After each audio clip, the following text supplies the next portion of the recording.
새벽 묵상 19번째 시간, 창세기 26장 1절에서 11절까지 있는 말씀 제가 읽겠습니다. 아브라함 때에 첫 흉년이 들었더니 그 땅에 또 흉년이 들매 이삭이 그랄로 가서 블레셋 왕 아비멜렉에게 이르렀더니 여호와께서 이삭에게 나타내 이르시되 애굽으로 내려가지 말고 내가 네게 지시하는 땅에 거주하라. 이 땅에 거류하면 내가 너와 함께 있어 내게 복을 주고 내가 이 모든 땅을 너와 내 자손에게 주리라.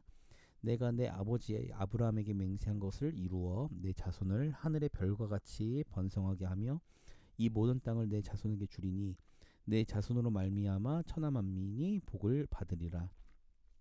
이는 아브라함이 내 말을 순종하고 내 명령과 내 계명과 내 율례와 내 법도를 지켰음이라 하시니라. 이삭이 그랄에 거주하였더니 그곳 사람들이 그의 아내에 대하여 물음에 그가 말하기를 그는 내 누이라 하였으니 리브가는 보기에 아리따움으로 그곳 백성이 리브가로 말미암아 자기를 죽일까 하여 그는 내 아내라 하기를 두려워함이었더라. 이삭이 거기 오래 거주하였더니 이삭이 그 아내 리브가를 껴안은 것을 블레셋 왕 아비멜렉이 창으로 내다본지라. 이에 아비멜렉이 이삭을 불러 이르되 그가 분명히 내 아내거늘 어찌 내 누이라 하였느냐. 이삭이 그에게 대답하되 내 생각에 그로 말미암아 내가 죽게 될까 두려워하였음이로다. 아비멜렉이 이르되 내가 어찌 우리에게 이렇게 행하였느냐. 백성 중 하나가 내 아내와 동침할 뻔하였도다. 내가 죄를 우리에게 입혔으리라. 아비멜렉이 이에 모든 백성에게 명하여 이르되 이 사람이나 그의 아내를 범하는 자는 죽이리라 하였더라. 아멘. 오늘의 말씀은 이삭이 흉년이 들어서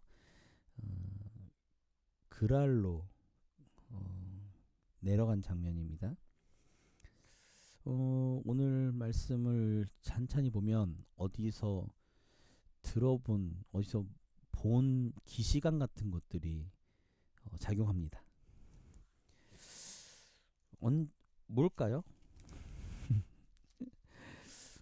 그 기시감은 사실 아브라함의 모습에서의 기시감이죠. 아브라함이 처음에 가나안 땅에 들어갔을 때 흉년이 들어서 애굽으로 내려간 거죠. 애굽으로 내려갔던 창세기 12장 10절에서부터 20절에 있는 말씀과 거의 비슷한 구성입니다. 아브라함과 비슷한 모습이에요. 그러나 장소만 틀려요. 어디죠? 아브라함은 애굽이었고요. 지금 이삭은 그랄입니다.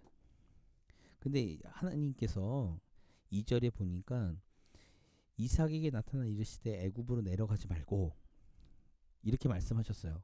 그러니까 그것을 보면 지금 블레셋 땅인 그랄로 왔지만 이삭이 최종 목적지는 애굽이었던 것 같습니다. 그래서 하나님이 애굽으로 내려가지 말라라고 말씀하신 거죠. 그리고 내가 내게 지시한 땅에 거주하라 이렇게 말씀하셨어요. 그 땅은 어딜까요? 지금 이 26장을 얼핏 보면 그 땅이 그랄이라고 생각할지 모르지만 그랄이 아닙니다. 지금 원래 아브람부터 살았던 그 땅인 거죠. 그 땅에서 지금 흉년이 들어서 내려온 거예요. 그렇기 때문에 하나님이 이삭에게 말씀하신 거는 다시 돌아가라는 거죠. 하나님이 아브라함과 약속하셨던 그 땅에 거주해라. 그래야지 3절에 보니까 이 땅이 거류하면 내가 너와 함께 있어 내게 복을 주고 내가 이 모든 땅을 너와 내 자손에게 주리라. 내가 내 아버지 아브라함에게 맹세한 것을 이루어 4절에 내 자손을 하늘의 별과 같이 번성하게 하며 이 모든 땅을 내 자손에게 주리니 내 자손으로 말미암아 천하 만민이 복을 받으리라. 지금 이 하나님이 축복하신 이 말씀은 아브라함에게 하신 말씀이죠. 그래서 아브라함에게 말씀하셨던 그 언약을 지금 이삭에게 와서 갱신하는 겁니다. 즉 계약자가 지금 아브라함에게서 이삭으로 그걸 어떻게 얘기하죠? 위임되게 위임되었다고 이야기를 해야 될까요? 그렇게 위임되었어요. 근데 6절에 보면 이삭이 그랄에 거주했다는 거죠. 그러니까 이삭은 움직이지 않았어요. 그랄에서 움직이지 않았어요. 그러다 보니 애굽에 내려갈 때 아브라함이 사라의 아리따움 때문에 자신이 죽을까 해서 누이라고 이야기를 한 것처럼 지금 본문에 7절에 그곳 사람들이 그의 아내에 대하여 물음에 그가 말하기를 그는 내 누이라 하였으니 리브가는 보기 아리따움으로 그곳 백성이 리브가로 말미암아 자기를 죽일까요? 그는 내 아내라 하기를 두려워함이었더라. 이 모습도 창세기 12장에 아브라함이 두려워해서 사라에게 누이라고 칭하게 하고 자기의 아내라고 이야기를 하는 것을 두려워했던 모습과 똑같습니다. 그러면서 재밌는 게 있죠. 8절에 보니까 이삭이 거기 오래 거주하였더니 이삭은 거기에 굉장히 오랫동안 거주하고 있었어요. 성경 말씀대로 보면 그러니까 당연히 이삭과 리브가는 부부지간인데 이삭이 그의 아내를 껴안은 것을 블레셋 왕 아비멜렉이 창으로 내다본 이게 창으로 확인한 거죠. 창으로 보면서 보다 보니까 그런 모습을 봤어요. 그래서 그 이후에 나온 얘기도 사실상 똑같습니다. 창세기 12장에 애굽 바로 왕이 아브라함에게 한 이야기랑 똑같습니다. 자, 여기서 제가 창세기 12장에 애굽으로 내려간 아브라함에 대해서 이야기를 하면서 얘기한 것처럼 지금 오늘 본문에 이삭의 모습을 보면서 우리가 돌아봐야 될 것이 있습니다. 뭐냐면 그리스도인이 지금 이삭은 믿음의 사람이잖아요. 하나님의 언약을 수행하고 언약을 체결한 하나님의 백성입니다. 하나님의 사람이죠. 그런데 이 하나님의 사람인 이삭이 자신의 그 환경 속에서 자신이 두려워해서 그 정체성을 잃어버리는 그 순간 블레셋 왕이었던 아비멜렉이 이야기한 것처럼 이렇게 되는 거예요. 10절에 내가 어찌 우리에게 이렇게 행하였느냐 백성 중 하나가 내 아내와 동침할 뻔하였도다. 내가 죄를 우리에게 입혔으리라. 이런 이야기를 창세기 12장에 아브라함에게 애굽 왕이었던 바로가 똑같이 말한 장면이 나와요. 그것을 보면서 그리스도인이 세상에 살면서 그리스도인답지 않게 그리스도인으로서의 그런 모습을 정체성을 잃어버린다면 주변에 있는 일반적인 세상 사람들에게 죄를 범하게 할 수 있는 촉매제가 될 수도 있다는 거예요.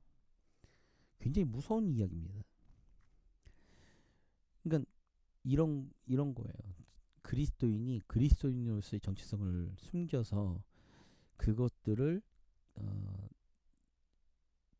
다른 사람들에게 그러니까 그 모습 때문에 다른 사람들이 범죄할 수 있고 자기도 의도치 않게 자신들이 죄를 범할 수 있는 그런 모습들로 나아갈 수 있다는 거예요. 그래서 그리스도인은 그리스도인의 정체성을 확립하고 그리스도인 정체성으로서 당당하게 살아야 됩니다. 당당하게 산다는 것은 믿음으로 산다는 얘기예요. 그 이유가 뭘까요? 하나님이 우리와 함께 하시기 때문에 그래요. 오늘도 뭐 지금 말씀하신 게 그거잖아요.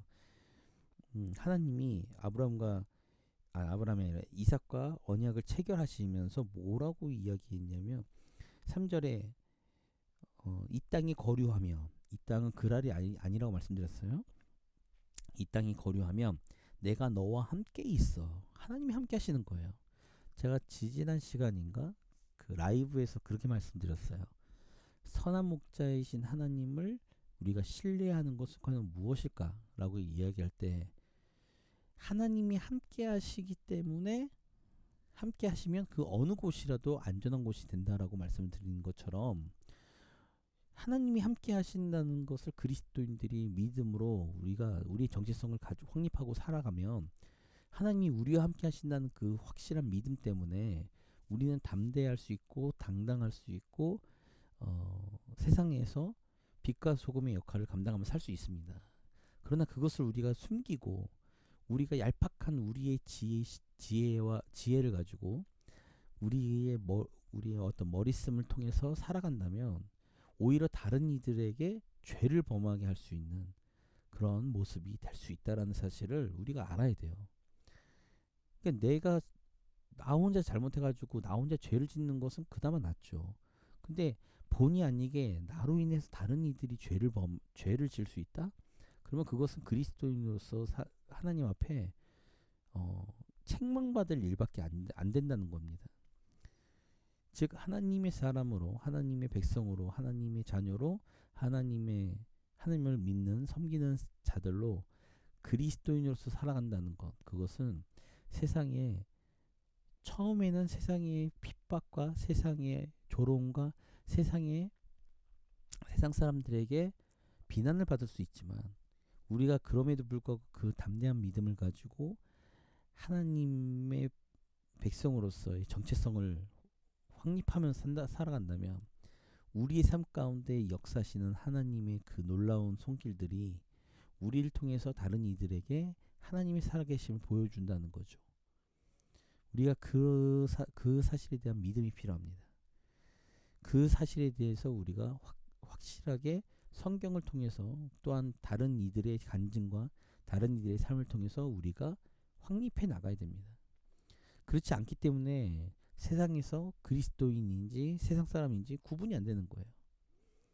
그러니 오늘도 우리는 그리스도인으로서의 정체성을 제대로 가지고 살고 있는지, 혹시 이삭처럼 창세기 12장의 아브라함처럼 우리가 그 정체성을 숨겼기 때문에 오히려 일반 세상 사람들이 내가 내 정체성을 숨김으로 인해서 죄를 범할 수도 있는 그러한 모습들을 우리가 제공해서는 안 되는 거죠. 오히려 선한 영향력을 미쳐야 되는 건데 우린 그러지 못하고 있을 수 있다는 것을 다시 한번 확립시키시고, 그래서 정체성을 가지고, 그러니까 확실한 정체성을 가지고 살아간다는 것은 굉장히 중요합니다. 이것은 성경에 있는 내용 이야기뿐만이 아니라 일반적인 처세술, 그리고 일반적인 어떤 그런 심리학, 사회 규범에 따라서 봐도 그것은 명확한 사실이라는 것을 기억하시고, 오늘도 그리스도인 정체성으로서 올바로 그 정체성을 지켜가며 살아가시기를 주님의 이름으로 기도합니다.